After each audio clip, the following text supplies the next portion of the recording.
Hey guys, we got a great episode planned for you today. So we get a lot of comments and questions and DMs and emails about a specific topic that you guys have been asking about for a while. There's a lot of controversy within the industry. If you've been welding for a while, I'm sure you've heard about it. Push versus pull with gas metal arc welding. So today we're going to try and debunk the myth of one's better than the other or they're the same, whatever standpoint you take. Go ahead, drop in the comments section, whether you prefer to push or whether you prefer to pull, or your opinions, your thoughts. So what we're going to do is we're actually going to run the test here with a welding tractor. We're going to run push, we're going to run pull. We're taking out all the man-made variables. Everything's going to be the same across the board for the push and the pull. The only thing it's going to change is the direction.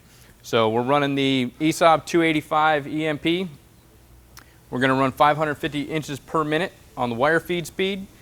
About 14 meters for our friends across the pond, and 31.5 volts. We have 3/8 plate configured in a T-joint. We're going to run 90-10 on our gas, 90% argon, 10% CO2. We're going to be running in the spray transfer. So in addition to that, we're going to make sure that we're maintaining a 10-degree angle right throughout both sides. So we have a 10-degree push angle. Once we get to the other side, we're going to go ahead and do a 10-degree drag angle. We're going to maintain a 5/8 to 3/4 inch contact tip to work distance on both methods here. We're going to try and keep everything the same across the board. We're going to run about an 8 to 10 inch sample, and what we're going to do is we're going to cut that sample out and we're going to take it up to Troy, Ohio to Select Arc, and some dude in a lab coat that's way smarter than I am is going to analyze it and do his thing with it and tell us the difference between the two. Anticipating about a 5/16 weld. Ready to go, we're going to hit it.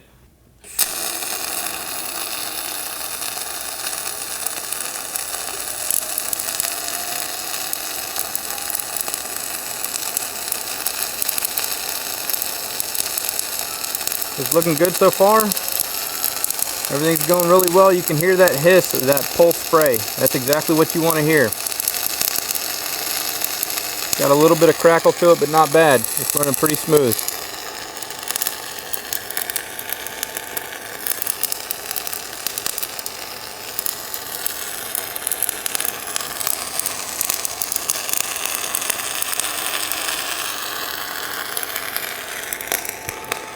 All right, we're going to go ahead and shut her down. All right, so it looks like we got a pretty decent bead. We've got a couple small silicon islands. That's very common with gas metal arc welding.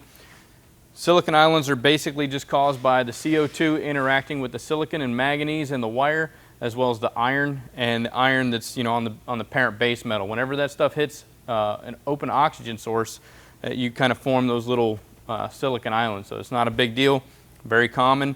We're going to go ahead and reposition the tractor to the other side. I'm going to move the ground or the workpiece clamp back to this side so it's not in the way. And we'll go ahead and let this piece cool down.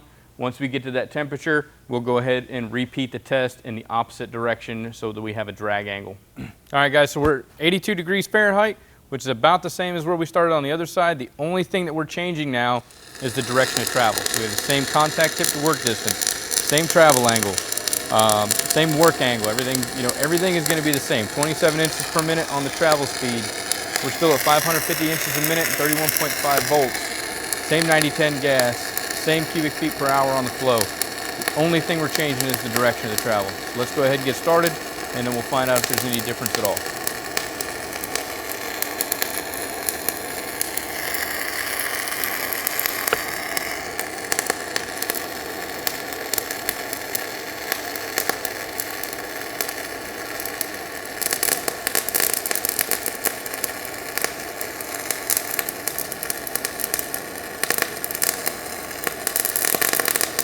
All right guys, so that's pretty much it. Got one push, one pull.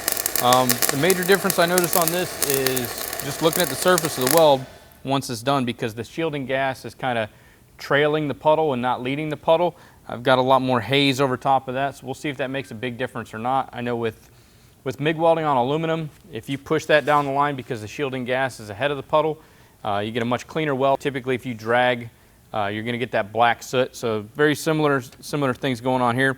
We've got all that soot and smoke surrounded by there because the gas shielding was trailing that puddle instead of leading it. So once we do the micro etch, we'll find out if that plays any difference. So we'll go ahead, what we're planning on doing is going from the starting point back an equal distance and cutting out the sample so it roughly occurred about the same time within the weld, and then we'll go ahead and get those results analyzed. All right, so we're here in Troy, Ohio at the Select Arc facility. We're gonna go ahead inside, and you know, we've been using a lot of their wires and stuff. They've been kind enough to bring us up here and test some of these samples that we welded down in Florida. So as you've seen, we did a push versus pull on 035 solid wire. We're gonna go ahead and do a metallographic sketch with some of their metallurgists here with a cut and etch. So let's go ahead inside and see what they have for us.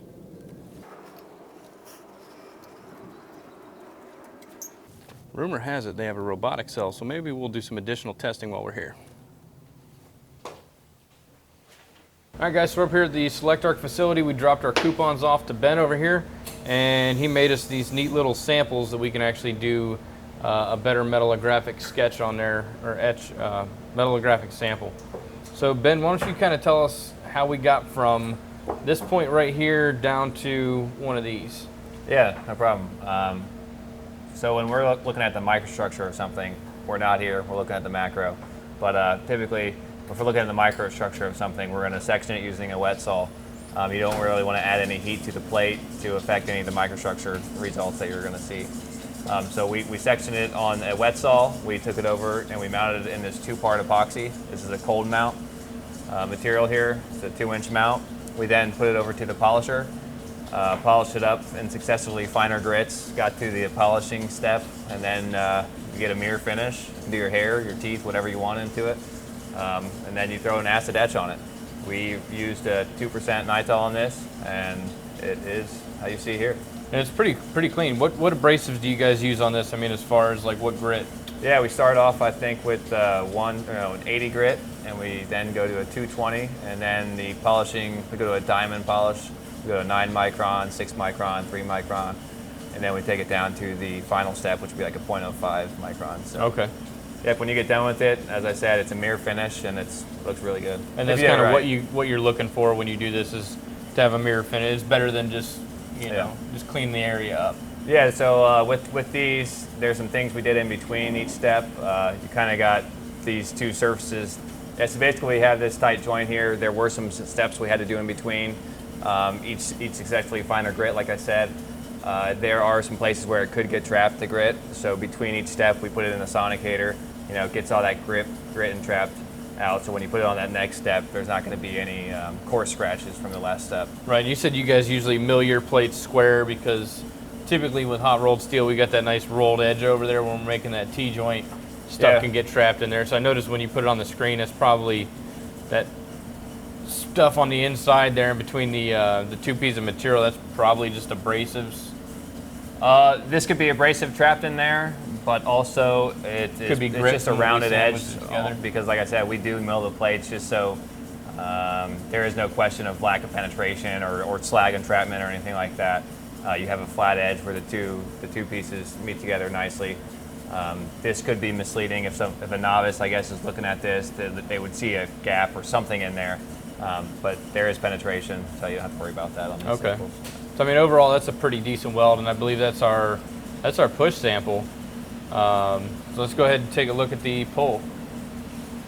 So yeah, up on the screen is the pull sample. I kind of expected the samples to go the other way. This is the pull sample up, and you have, to me, it looks like a wider width of penetration. It could be targeting, it could be some difference there, why you have that. But in both cases, this is a solid wire, and you see that finger in the root where it's really a deep penetration. That's what you typically see with the solid wire. So, I mean, so both of them, push and pull, are relatively ideal welds. You know, I mean, what we've come up with is there's not a significant difference between the push versus the pull. Yeah, if you're staying within the ranges of, say, plus or minus 5 to 10% of your push or pull on the solid wire, I don't think you're going to see a difference. It's really when you get outside those ranges where you're going to see. So on these we ran a 10 degrees, so you're saying like if we get to a 15 to 20 degree travel angle, you're probably going to start seeing significant differences then. Yep. Okay, I'd like to test that theory out at some point. I know we're kind of running short on time, but maybe we'll do some more at the lab and then send those up, and you guys can cut those up for us and kind of give us a full report. For sure. Well, Ben, thanks for your time. I know we're going to be here for the next couple of days shooting some different samples and checking out the results. Appreciate you guys inviting us up here, giving us kind of access to your facility and your lab. Guys, make sure to follow us on Facebook and Instagram. Make sure to like and subscribe to the video. Hit the notification button or the bell icon there. That way you get notifications every Monday, Wednesday, and Friday at 5:30 p.m. when we come out with new episodes. And until next time, make every weld better than your last. Is that it? Oh, no. I thought you were going to work your little Quentin Tarantino magic and splice it all together. There's a tight butt in there, so this epoxy really can't penetrate into that surface. Sorry, tight butt. Penetrate. I can't do it.